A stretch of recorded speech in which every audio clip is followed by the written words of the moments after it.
एक भावुक कथा।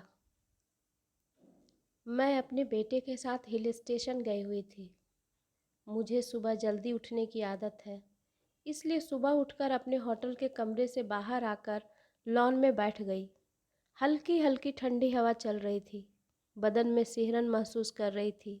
तभी एक 22-23 वर्ष का लड़का मेरे सामने आया और अपना कोट उतार कर मुझे पहना दिया। मैं सकपकाकर उसे मना करने लगी तो वो मुस्कुराते हुए मेरा पाँव छूकर मुझसे आशीर्वाद लेते हुए पूछा, मैम आप मुझे नहीं पहचानी ना? मैं ना में सिर हिलाई।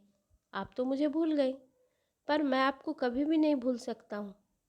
मैं उसके चेहरे को गौर से देखी, पर उसे पहचानने में अपने आप को असमर्थ पाई, क्योंकि मैं एक विद्यालय में शिक्षिका के पद पर कार्यरत थी। 40 साल के लंबे अंतराल में जाने कितने बच्चे मेरी ज़िंदगी में आए। मैंने उसे इशारे से बगल में बैठने कही तो उसने मुझे बताया, मैं आनंद चौथी कक्षा में पढ़ता था, जो हमेशा पीछे की बेंच पर बैठकर रोते रहता था। अक्सर पेट दर्द सिर दर्द का बहाना करके घर जाने की जिद करता था। तब मुझे उसका बचपन वाला चेहरा याद आ गया और मैं उसके बालों को सहलाते हुए बोली, अरे तुम तो काफ़ी बड़े हो चुके हो। ये सुनकर वो मुस्कुरा दिया। मैं उससे पूछी, अकेले हो? नहीं, मैं यहीं मेडिकल कॉलेज में पढ़ता हूँ। मेरे मम्मी पापा मुझसे मिलने आए हुए हैं। वे लोग इसी होटल में ठहरे हुए हैं। तब तक उसके माता पिता आ चुके थे। उसके माता पिता को देखते ही मुझे सारी बातें याद आ गई। थोड़ी देर तक हम लोग बातें किए, फिर वो लोग मुझसे इजाज़त लेकर घूमने निकल गए और मैं पुराने दिनों में खो गई। आनंद मेरी कक्षा का सबसे कमज़ोर और रोतू बच्चा था। कभी टिफ़िन लेकर आता, कभी नहीं। मैं वहाँ गणित की शिक्षिका थी। कभी गृह कार्य करके नहीं लाता था और अक्सर घर जाने की जिद करता रहता था। जब भी उसके माता पिता को मिलने बुलाती, दोनों में से एक आता तो दूसरा नहीं। उस दिन हद पार हो गया जब मैं उसे होमवर्क बनाकर नहीं लाने के लिए डांटी तो क्लास में ही पेशाब कर दिया। उसकी हालत देखकर मैं समझ चुकी थी कि कुछ ना कुछ इसके मन में चल रहा है, जिससे वो लड़ने में सक्षम नहीं है। उसके माता पिता को बुलाई, पर वे लोग नहीं आए। गुस्से में मैं छुट्टी के बाद उसके घर पहुंच गई।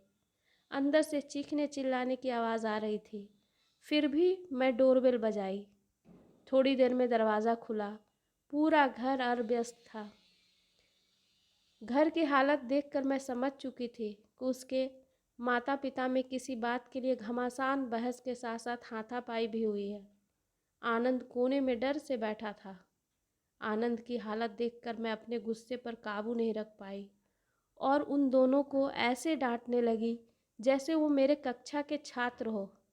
देखिए इसकी हालत, इसको संभालना छोड़कर आप लोग आपस में लड़ रहे हैं। अगर आप लोगों को अपनी आज़ादी में ये बाधा लगता है तो किसी अनाथालय में छोड़ आइए और आज़ाद हो जाइए। लेकिन ये याद रखिएगा कि एक समय आएगा, उस समय आपका पैसा रत्ती भर काम नहीं आएगा। उस समय पछतावे के अतिरिक्त आपके पास कुछ नहीं रहेगा। ये बात सुनकर वे दोनों मेरे सामने सोफे पर बैठ गए। याद रखिए, आप लोग सिर्फ पति पत्नी नहीं हैं, बल्कि इसके माता पिता भी हैं। एक पल के लिए सोचकर देखिए कि अगर आपके माता पिता भी इसी तरह आपके सामने लड़ते झगड़ते रहते तो क्या आप लोग अपने जीवन में इतने सफल होते? मैं मानती हूँ तब का समय और अभी के समय में काफ़ी अंतर है।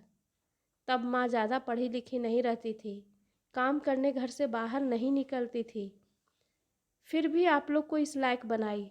और आप दो शिक्षित लोग मिलकर एक बच्चे का लालन पालन नहीं कर पा रहे हैं, तो ऐसी शिक्षा का क्या फ़ायदा?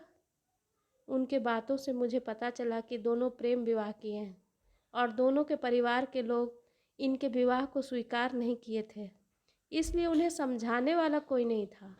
मैं उनसे बोली कि आप दोनों प्रेम विवाह किए हैं अपने परिवार के विरुद्ध जाकर, लेकिन जिस प्रेम की वजह से आप दोनों साथ आए, कहाँ गया वो प्यार? और आनंद तो आपके प्यार का निशानी है, परंतु आप दोनों इसे प्यार ही नहीं दे पा रहे हैं। क्या कहेंगे आप लोग इस बात पर? वे लोग शर्म से अपना गर्दन झुका लिए। मैं उनसे बोली, गर्दन झुकाने से कुछ नहीं होगा। आप आनंद की परेशानी जानने का प्रयास कीजिए।